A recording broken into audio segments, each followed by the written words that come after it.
A fabulous long weekend of racing in Canada. On Friday, we had Quebec. Now it was the turn of Montreal. Renowned as being one for the tough classics men and climbers, this was a day that was going to prove a big test. Maybe bigger than Quebec, we should see. 209 kilometres in length, and indeed a sequence of laps, one after the other, that were bound to be punishing. 17 in all, and with altitude gain of over 4,500 metres, this was going to end. And so we set off in yet more beautiful sunshine that has blessed us this time in Canada.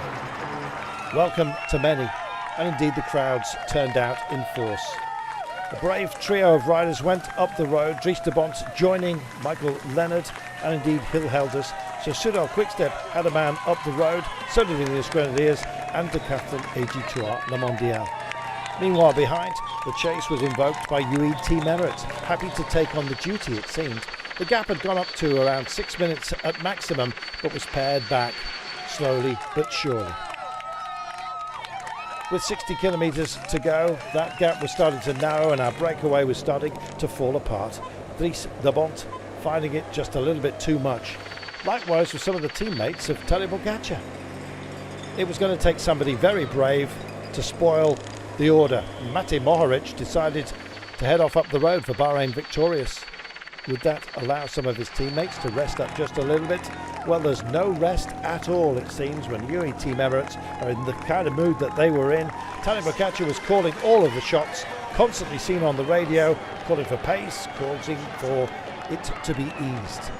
It was a remarkable performance raging behind. The trio still up front at this point, but starting to shred.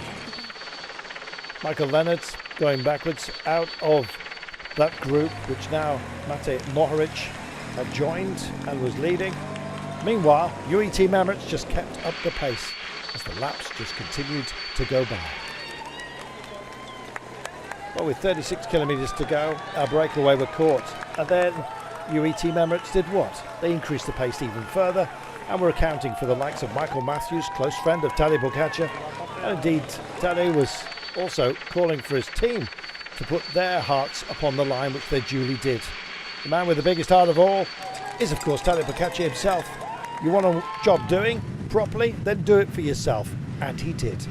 Away he went with 2 full laps remaining, and nobody could follow him.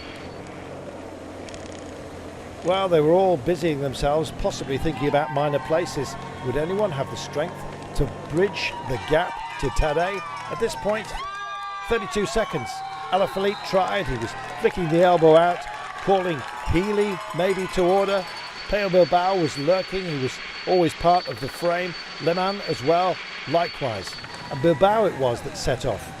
He just had the drive to try and close down Pogacar, but by the time he saw the Flamme Rouge, he was busy spending time getting high fives from the roadside. Michael Matthews offering up his congratulations, as we did as well.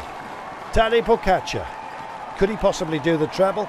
He came across the line and indeed put palms down as if to say the main job is not complete.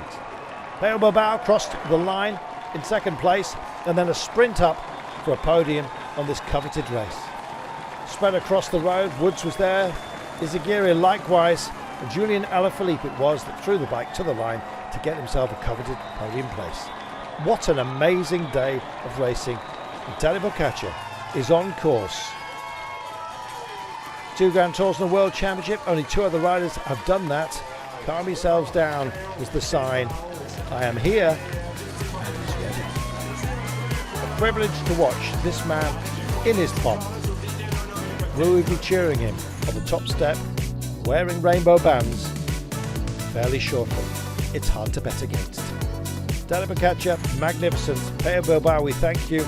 Julian Alaphilippe, who also hopes to go to the Worlds, made this one heck of a day of racing.